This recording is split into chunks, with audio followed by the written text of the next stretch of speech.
mga batas na nagsasabi na bawat problema ay may solusyon.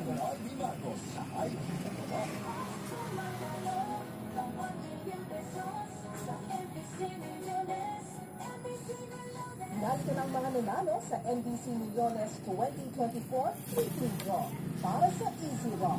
Ang mga nanalo ng cash prize ng 2,000 pesos ay sina Alejandro Lopez Jr. ng Quezon City, Yaya Rebaner ng Quezon City, at King James Salva Cruz ng Laguna. At yan ang mga nanalo sa NBC Millones 2024 Week 4 Draw. Congratulations! Mga pag ano, pag buminit lang siya, saka siya iikot.